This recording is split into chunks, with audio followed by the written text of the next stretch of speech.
Oke, kita lanjutkan pertanyaan ke-97. Pertanyaannya dari Muhammad Rizky Mubarok. Oke, ini adalah pertanyaan yang ke-97,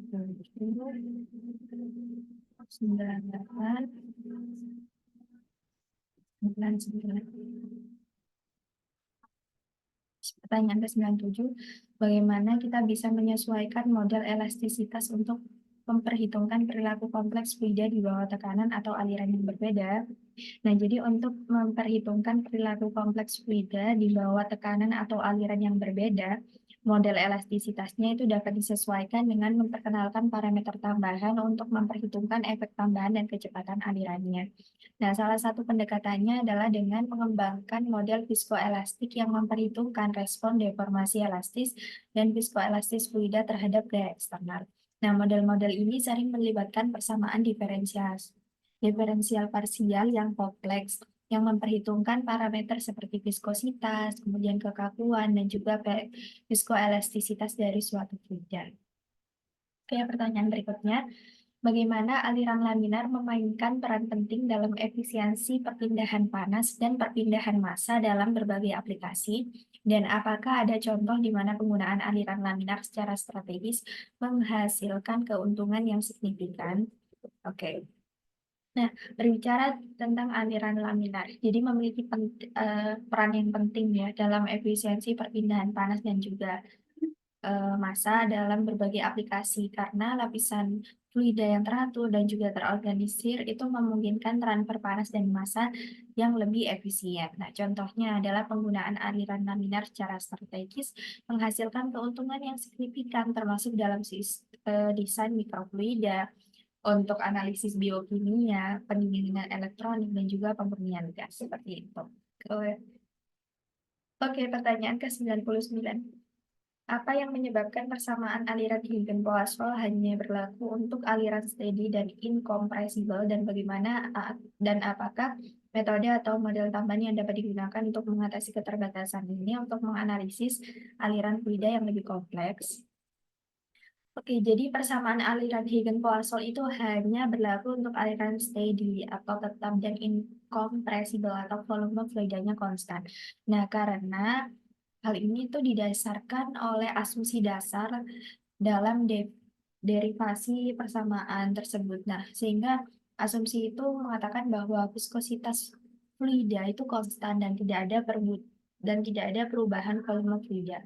Nah, untuk mengatasi keterbatasan ini dalam menganalisis aliran fluida, maka digunakan metode tambahan. Contohnya ada persamaan Navier-Stokes atau model viskoelastik yang dapat digunakan. Sehingga itu bisa juga memperhitungkan dari segi waktu dan perubahan volume fluida dan juga viskositas yang tidak konstan. Oke, sudah terjawab. Oke, ini adalah pertanyaan dari mahasiswa terakhir ya untuk soal nomor 1 UTS ini. Pertanyaan ini diajukan oleh Devi Nanda Rahina Putri dari kelompok 4. Nah, ini adalah pertanyaan ke 100. Ini adalah pertanyaan yang ke 101. Ini 102. Oke. Pertanyaan ke-100. Bagaimana implikasi praktis dari pemahaman hukum pada fluida dalam desain sistem atau aplikasi teknis? Nah, jadi pemahaman hukum pada fluida itu dapat memiliki implikasi yang signifikan ya. Contohnya di desain sistem atau aplikasi teknis. Contohnya adalah di sistem pipa atau tangki yang fleksibel, di mana dibutuhkan pemahaman mengenai elastisitas fluida yang mampu membantu dalam memprediksi deformasi dan memperhitungkan toleransi materialnya. Nah, untuk aplikasi teknis lainnya seperti dalam pengembangan peralatan medis ataupun desain struktur yang memerlukan elastisitas fluida untuk kompensasi tekanan atau gaya eksternal. Nah, pemahaman yang baik tentang hukum Hooke hukum Hooke itu dapat membantu untuk merancang sistem yang lebih bagus, canggih, dan lebih efisien seperti itu. Pertanyaan ke-101. Bagaimana distribusi kecepatan dalam aliran laminar yang digunakan dalam pembuatan mikrofluida atau proses pencetakan tiga dimensi? Nah, dalam pembuatan mikrofluida atau proses pencetakan tiga dimensi, distribusi kecepatan dalam aliran laminar itu sangat penting karena dapat mempengaruhi presisi dan kualitas produk akhir. Nah, aliran laminar di mikrofluida ini biasanya memiliki distribusi kecepatan yang terorganisir dan juga teratur, dengan kecepatan maksimum di tengah saluran dan menurun secara bertahap ke dinding saluran. Nah, pemahaman yang baik mengenai distribusi kecepatan ini memungkinkan kita dalam mengendalikan proses pembuatan dan juga pencetakannya itu akan lebih baik sehingga dapat meningkatkan presisi, kecepatan, dan juga konsistensi produk yang dihasilkan. Nah, pertanyaan terakhir.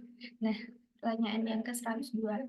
Bagaimana distribusi kecepatan dan juga tekanan dalam pipa pada aliran Huygens-Poisson?